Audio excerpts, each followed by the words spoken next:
guys, welcome to a gigantic book unhaul. Before we get started, the wind is just picking up and getting really loud. So if you hear wind noise or what sounds like the window shaking in the background, it's real. I have so many books to unhaul. I have been working away doing different try chapters and different things to get rid of both my unread books, which are the ones that are generally up here, as well as my read books downstairs. As of right now, my Goodreads own to read shelf says I have 60 some books. I don't remember the exact number actually. And that does not include classics because I see those as different. I'm okay with having a lot of unread classics, but I have got this down. I have been getting rid of books so much in the last few months. Probably would have been better if I would have got rid of a bunch more before we moved, but oh well. There are a variety of reasons that I'm going to be getting rid of these books. Some of them I've read, some of them I haven't. Some of them I've tried a chapter, some of them I haven't. Some of them I'm going based on your opinion. Some of them I actually enjoyed, but I just don't see myself reading again or recommending or something. So I figure they don't need to take up space in my shelves because there's so many books. I'm gonna just briefly say what they are and why I'm getting rid of them. Maybe this will help you guys purge your shelves a little bit. Some of them it just came to the fact that I was running out of shelf room downstairs and there were other books I liked better. You know, it doesn't mean they're bad books, but let's get started. I've been collecting books for the last few weeks and I kind of had them on piles organized, and then the 4-year-old has been just taking them and making a bunch of different little piles, and it's just a chaotic mess now. So there's no rhyme or reason in this order. And like I've said in my other book unhauls, if you guys tell me otherwise, I may take a book off of my stack here. If you say, oh no, that book is actually really great and you can give me a good reason for it, I'm willing to take it off and put it back on my shelf. Possibly, if your reason is good enough and I agree with it. Yeah, let's just get started here. I'm gonna go in random order and just throw the books behind me pretty much when we're done. A Boy Called Bat. This is a very young middle grade book about a boy on the spectrum that just didn't catch my attention, and I didn't think any one of my kids would really enjoy it, so that one's going. Ronan Boyle and the Bridge of Riddles. My 14-year-old actually read this and quite enjoyed it. I did this for a try chapter, I think over on Patreon, and I thought it was funny but just too young for me. You know, sometimes there's a middle grade book that you can enjoy as an adult, and this one felt like a middle grade book for a middle grader. I think that maybe my 11-year-old will read it at some point or listen to it if it's an audiobook, but we're getting rid of that one too. Half a King. I read this one recently, I think in September. I actually fairly enjoyed it. Not enough to keep it on my shelf though. I want to maybe eventually finish the series. It's a trilogy, and I'll just get the books from the library, so it doesn't need to be taking up space on my shelf. A historical fiction I really enjoyed is The Last Year of the War by Susan Meisner. This is one of my favorites by her. It's a dual timeline where we follow this woman in her 90s with Alzheimer's who was a young girl in World War II. Very well written. Really enjoyed it. Don't think I will ever reread it or recommend it to anyone in my household, so it doesn't need to be here. Okay, and then there's a few of these. I'm getting rid of my Maisie Dobbs books because my unread ones, there will be more of them in the stacks because there's like 20 books in the series and I found it was overwhelming me owning so many, so I'm keeping the next book I'm on, I think book 3, and then I'm just gonna get the others from the library. I don't need to own all of them. I think I might even be getting rid of one of the ones I've read. They're kind of all over the place here, like I said. Oh yeah, here's more. Here's another 3. So it's just a little overwhelming on the shelf when I haven't been drawn to read the next book lately, and I feel like I can definitely get these from the library. So these are, it starts out like shortly after World War I, I think, and this lady starts a detective agency or a private eye agency, and I really enjoyed book 1 and 2, and then I think I'm on 3 and just haven't really been interested in picking them up right now. So just a bunch of those. Okay, generally I like to keep classics as a, like, I read it, you know. This one I don't care to keep. The Professor by Charlotte Bronte. I'm never going to assign it to my kids for homeschool. It was incredibly boring. It's not like thick so I can be like, yeah, I read that. I'm just gonna let that one go. Another Susan Meisner I enjoyed is The Nature of Fragile Things. This one was during the San Francisco earthquake. Lots of cool twists in this, well, cool. Lots of twists I didn't see coming in this historical fiction. But once again, I don't really see myself rereading it or recommending it to anyone in my house, so I'm gonna get rid of that. I have The Bone House by Stephen Lawhead. This is a Bright Empires novel. This is book 2 in this, I think it's a 5-book series. I've always just owned book 2. Jared is currently reading the series, and I don't know if he's gonna recommend it to me or not, like if he thinks I will enjoy it. I think it's fantasy. I don't even know what it is. I know nothing. I'll see if he recommends it to me, but if he does, I can either get the physical book out from the library or the audiobook or something. It feels weird to just keep owning book 2 when I'm never actually picking up the series. Okay, a few more. Here there's lots more. A few more on this side. I decided to get rid of my Shelby Holmes books. I did try a chapter, and I initially was going to keep them, but I have book 1 and book 2, I think. So this is middle grade detective type story. I read the first chapter. It was good. It was fun, but not enough that I'm like actually interested in picking it up. So I can get those from the library. Laurie Halse Anderson's Chains. I own this book, and I think I own book 3 somewhere. Maybe I got rid of book 3 already. I'm not sure. I read the first chapter. It did not grip me enough to keep. I feel very confused on how I feel about her writing. Speak was really good, very heavy, but really good. Fever 1793, it might have been the audiobook narrator, but it was kind of terrible. So I don't know how I feel, but I'm not interested in picking that up. I also read The Devil's Arithmetic, which is another middle grade historical fiction book. I read the first chapter in a try chapter on Patreon. Not enough to grip me. I'm actually getting rid of an Agatha Christie. This is Spider's Web. So this is was originally a play, and then it's been adapted as a novel. And I realized I own this in another edition, and neither of them are great editions. Like, I do own a number of her books in multiple editions, but mass market paperback, like not even a cool or like cringy kind of cover. I don't need 2 copies of that. Call It Courage. I pretty much read like the first chapter, which was like a quarter of the book. Not interested. Even though it won a Newbery medal, that is not a definite win for me. The Newbery books I often find are not my favorite.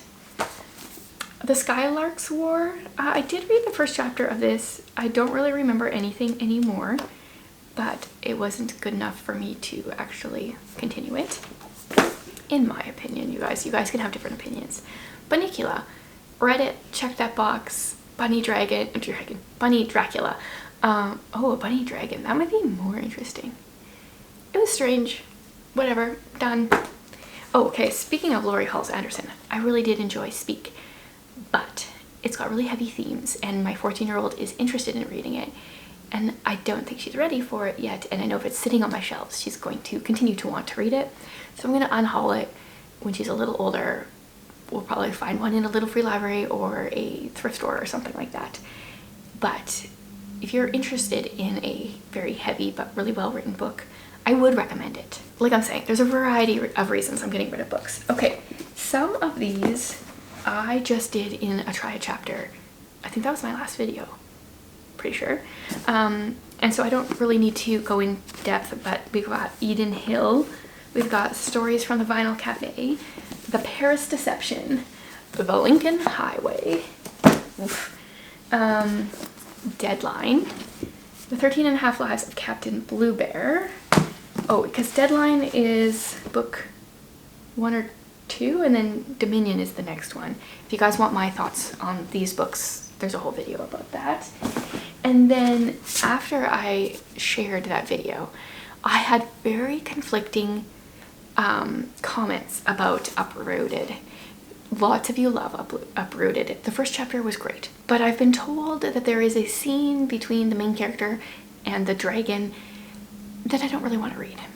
And so I've just made the decision to get rid of it and not read it.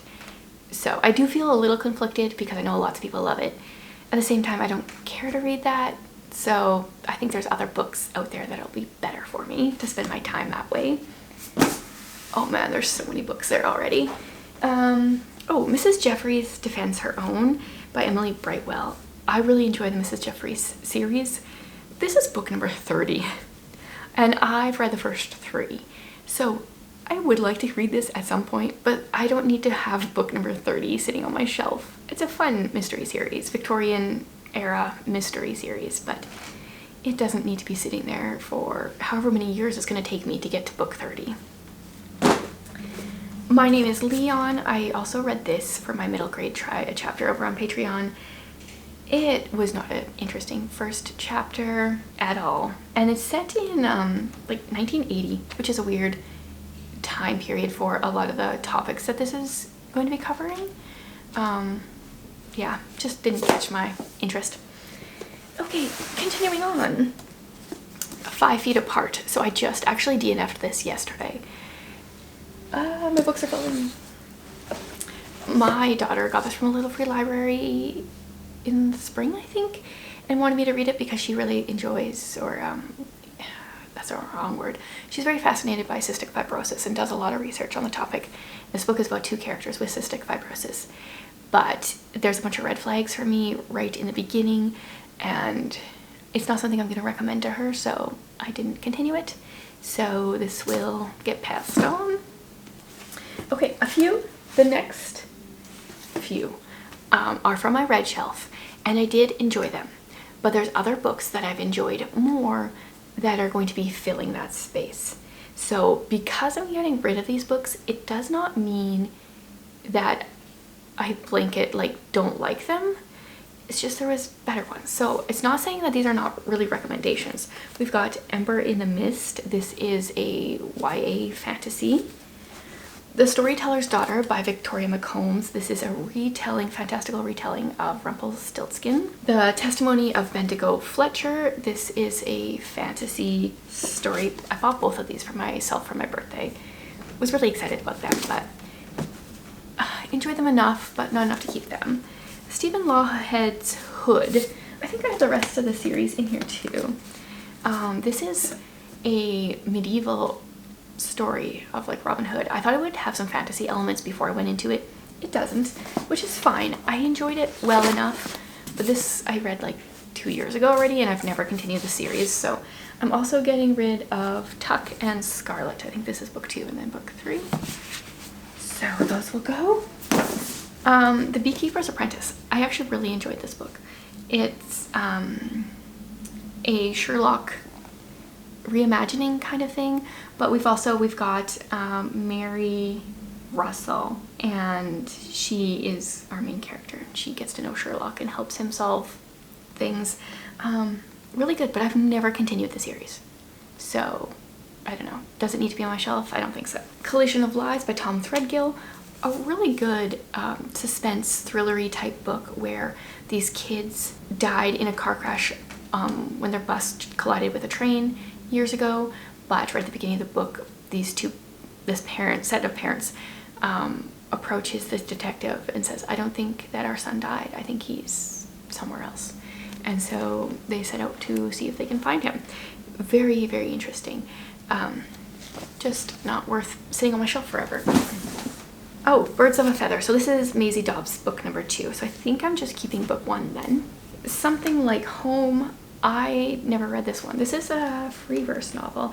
My daughter got it from a library sale this summer and read it, and she said she wouldn't even really recommend it to me, which is saying a lot because I do love free verse novels, but she didn't recommend it, so I'll listen to her. Oh, here's Ashes. This is the book 3 after Chains. We've got The Sign of the Beaver. I've tried to read this book multiple times. Super short. Never been able to finish it. It's gotta stop mocking me on my shelf. And the last book, Chris Hadfield's An Astronaut's Guide to Life on Earth. I really enjoy Chris Hadfield. He's like our Canadian astronaut that we are so proud of. The first chapter I read a while ago, it was interesting, but like not enough for me to read the whole book. So I'll stick with his picture book, and I am curious to read. He has a series about murder mysteries set in space. I think it's like the Apollo murders. It sounds interesting. Very unique concept. Maybe I'll read that at some point. And his 90 Minutes Around Earth, or whatever, that photo book, also amazing. I don't care to read this though. Okay, so that was only like 15 minutes going through, I don't know how many books that was, I'll have to count. A lot of books. So very brief reasons why I don't want to continue to keep these on my shelf. Now my shelf is looking pretty good. The reason that top one is empty is because the cat keeps pushing my books off the shelf. So then I moved those books up there, and then he's trying to get up there. I don't know why, because cats just want to be annoying, I think. So I need to do a little bit of rearranging on my shelf now, but I'm feeling better. I've got those unread plus my TBR cart, which also has a bunch of library books. And then my classics are mostly downstairs. So I feel better getting rid of a bunch of physical books. There was a time when I wouldn't have agreed with that, but that's the stage of life that I'm in right now. So if I am getting rid of a book that you think needs to stay on my shelf, let me know. Give me a real good reason too, because I'm not gonna just keep them willy-nilly. I feel good about getting rid of them. But if you have a good reason, let me know. And then, I don't know, I might go to some used bookstores and see if I can get rid of some of these books. Go to some little free libraries. Just try to unload them without adding too many more into my house. That's my goal. So thanks for watching this unhaul. I would love to hear if you've unhauled any books recently. What were they? What are your reasons for unhauling books? I'd love to hear it. Thanks for watching.